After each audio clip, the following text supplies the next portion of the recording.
Hey everybody, it is your boy Maj checking in with you. It's been a minute. It's been a minute since I've been live, and here I am. I just got done with a run. It's funny how most of these things actually happen after a run. It's 5:42 Mountain Time in Colorado, and I almost didn't do my handstand. I've been doing a 30-day handstand challenge. I'm on day 26. Follow the journey. And with these 30-day challenges, it's been helping me just understand challenge in itself. So make sure you check out the Instagram, MAJSAYY. Remember to like, share, subscribe this content on YouTube, where every day I'm sharing with y'all how I'm becoming a better version every day. All right. So that being said, I wanted to share with you the topic of this conversation that I have in the title as to why it is important to forgive. One of the biggest things that I realized during this week, let me back up first. Backstory. I had two deals that were supposed to close this week. One of them was in Idaho Falls. I don't know anything about Idaho. Look at the moon right there. It's beautiful. Can't really see.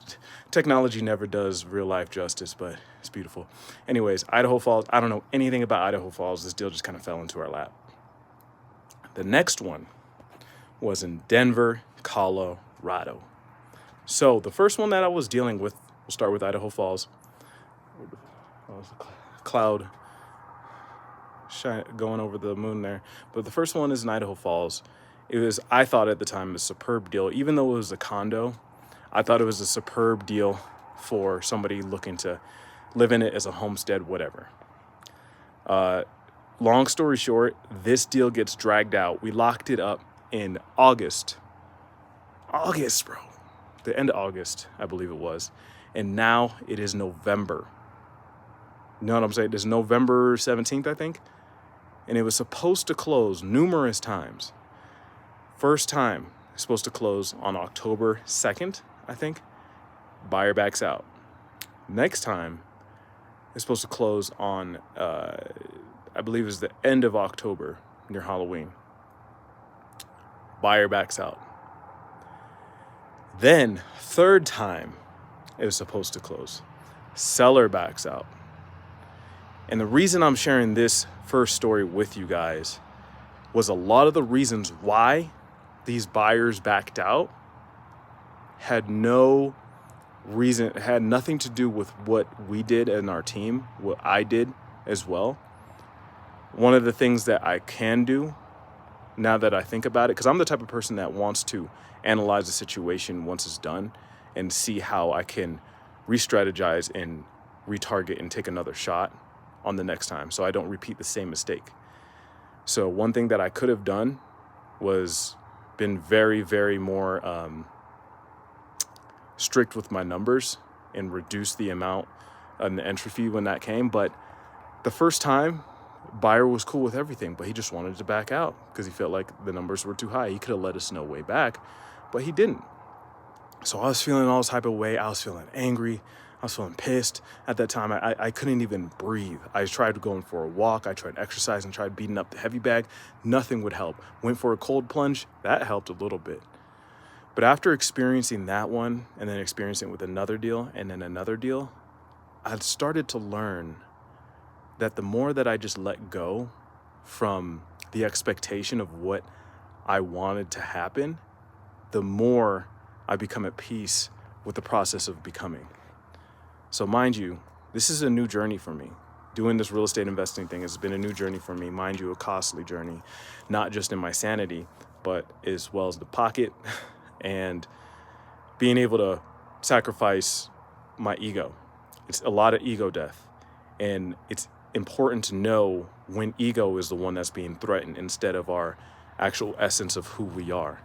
So what happens when the ego feels threatened, especially in this case, when the buyers both backed out and then the seller, I was like, man, what's going on here? Like, let me verbally assault these people. Let me go after the TCs. Let me go after the buyer. Let me go after the seller. But then I looked myself in the mirror and I said, it's okay. If it's meant to be, it will be. And I've recently come across this quote that says, Rejection is God's protection. Rejection is God's protection. And that quote hit me very heavy, especially during this time, because where there's a lot of people just backing out, going sideways and whatnot, it made me realize that maybe if I kept pursuing this, I'm forcing it. And I'm not the type of person to force something. You know, like whenever we try to force anything, we either get injured, and I'm talking about terms of physicality and training and all that stuff. We either get injured or we end up getting our way, but our forcefulness starts to catch up with us later down the road, whether it be 1 year, 5 years, 15 years, 50 years, whatever. It can catch up to us later.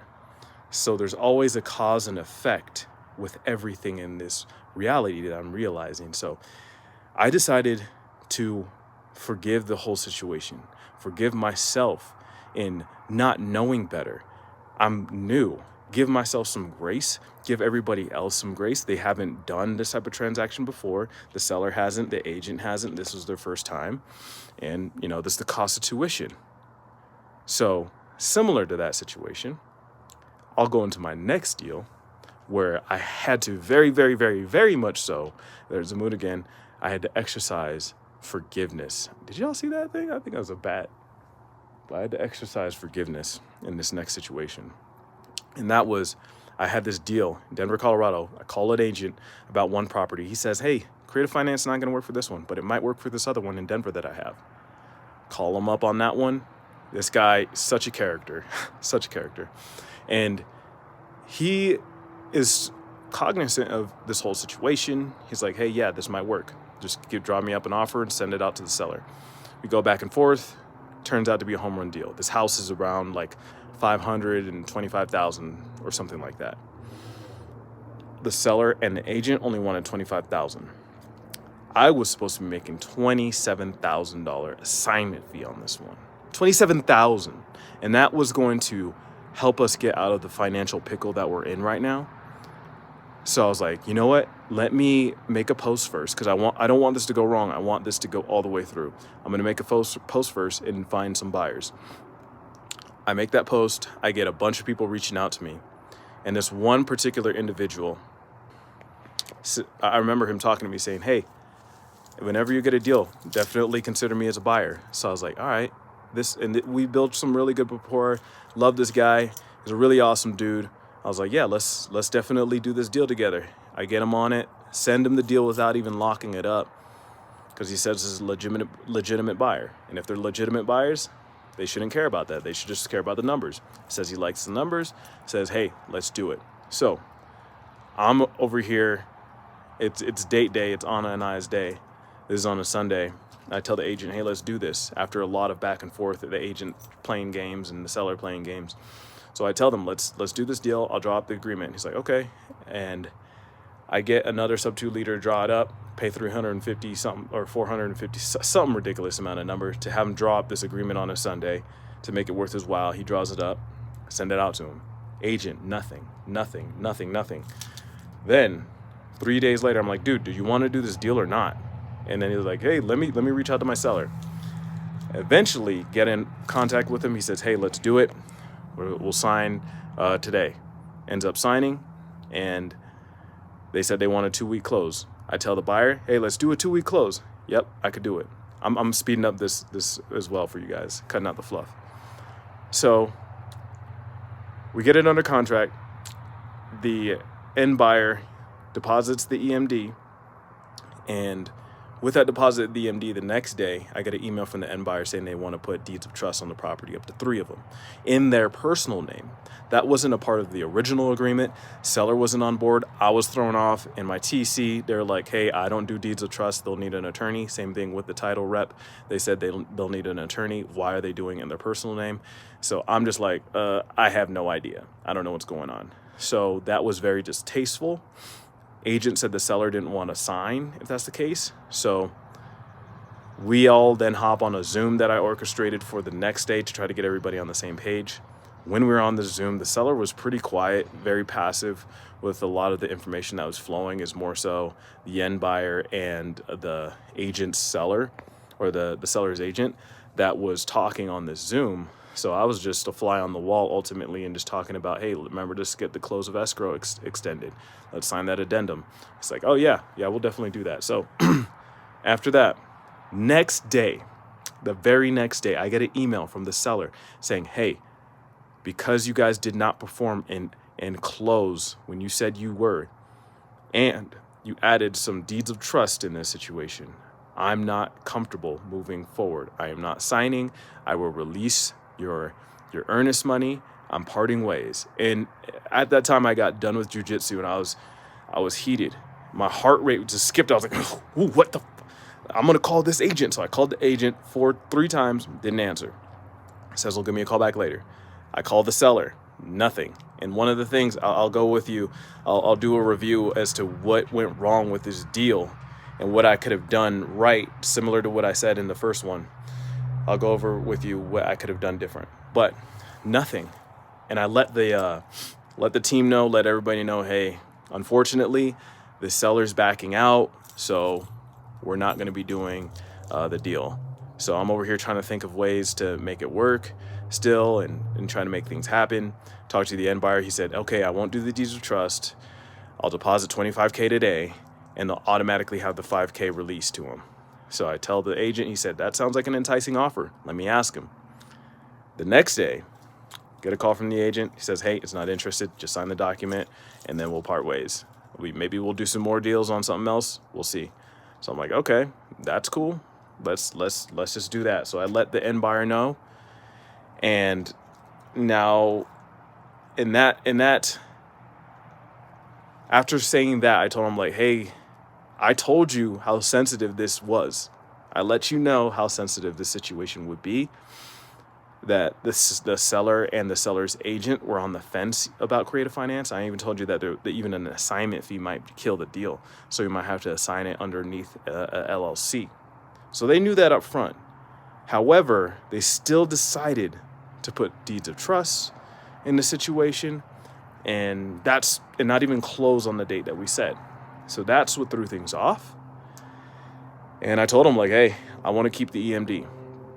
And they're like, hey, I don't think that's fair. I would feel some type of way about it. And I don't want to burn a bridge or anything like that. So I decided to come to the conclusion, like, hey, just cover the TC fees and all the fees that were included in this. I got to pay my team even for their time spent doing this stuff. So we've came to an agreement on that. People flying at night. We came to an agreement on that we would have them cover the cost of the expense. Title fees, that's another thing too that it'll be covering. But now that I reflect on this whole situation, I could have definitely been able to build that relationship with the seller after the agent stopped gatekeeping the seller. I kept communicating with the seller, I kept communicating with the agent instead of the seller. Even though the agent said that the seller was hard to get a hold of, I should have kept communicating with that seller, being diligent, building that relationship. And knowing, I talked to the agent, I said, hey, I don't think this end buyer is going to perform on this date. I'll just close it myself. So I should have just took out the funds and closed this deal myself, because $25,000 down for a 3.5% interest rate. No, it was a 3% interest rate on a newly renovated home in Denver, 2,500 square feet, $500,000 something dollar house. That's a no-brainer. And it was kind of sad because this end buyer just let this deal squander. But now that brings me into my next point after taking responsibility for the situation. I've forgiven myself for not doing that. I've forgiven the end buyer for doing some shady things that were not discussed initially. And I forgive the seller and the agent for their lack of communication, ultimately, was what it came down to. So a lot of the things and a lot of the documentations were communicated, especially through the TC. Shout out to my TC on this one. I'm not going to drop any names on here because this is all love. This is all just a learning situation ultimately at the end of the day. But when I take responsibility of the things that I could have done better, and I take ownership of those things and realize that things could have been done better by myself and been done better by other people, and I sit with it, I learn from that situation, I regurgitate it, I speak it out like I'm speaking out to y'all, and then I move on with my day. Because if I'm just going to continue dwelling on this deal here in Denver and then this deal out in Idaho Falls, it's going to stop all the blessings coming in to me, and it's going to stop all the things that just keep free flowing into my life. Because I've had this happen with not just deals, but it's happened with jobs in my business and carpet cleaning, which this week alone, we made 5 G's in carpet cleaning, almost 6 G's in carpet cleaning, even though I've been going through it in the real estate side of things. And that just clouds the gratitude partially. It partially clouded the gratitude for that amount of income and revenue that I had, the amount of customers I was able to serve during this time. And also, it made me realize there's another lesson I delve on that later as to why I need to expand my network and expand the people that I connect with so that I can amplify the amount of gratitude I can share with others, the amount that I can serve others. And I cannot do that if I'm stuck in my head dwelling on a situation that's already done. You know, there's that quote that is rejection is God's protection. So I'm going to wrap it up there and say that remember to forgive yourself if things don't unfold how you anticipate. A lot of the times God will send you little lessons, send you people in this universe, in this reality, so that you can learn about yourself and become a better version. It's all about just that becoming process. It's not about the end thing. Because even if we got this deal done, yeah, it would have been great. But who knows? Who knows of what would have happened? Either way, I'm going to keep doing what I'm doing, progressing, challenging myself, just such as doing handstands and all these other challenges. Did the 30 pull-ups for 30 days challenge. And I'm going to be doing another one as well. I want to be doing another challenge where I do, let's say, I'm going to do 30 deals in 30 days. That's going to be a challenge. But in time, that will be done. Holding myself accountable every day too. There's so many things that can just be dealt with, but I want to stick with that main point is forgiveness. Once we forgive ourselves and once we forgive other people, we unclog the channels of flowing of energy to things that can just come into our life, and we can either embrace them or just let them go, or both. Just keep it flowing, you know what I'm saying? Anyways, y'all, I gotta get going. It's time to eat some dinner at 6 o'clock now. Went a lot longer on this live than I had planned to. Thanks for watching. Remember to like, share, subscribe my content, MAJSAYY, as well as on the IG. All right, y'all, every day we getting better. Want to share this with y'all every damn day. I apologize for not being live as much as I should, but I wanted to give y'all an update as to what was been going on for the last couple weeks, and even that Idaho Falls deal this last few months. So I'm moving on. I'm done with it. I'm ready to accept more blessings in my life. Life is too short. Look at that moon. It's beautiful. Peace, y'all.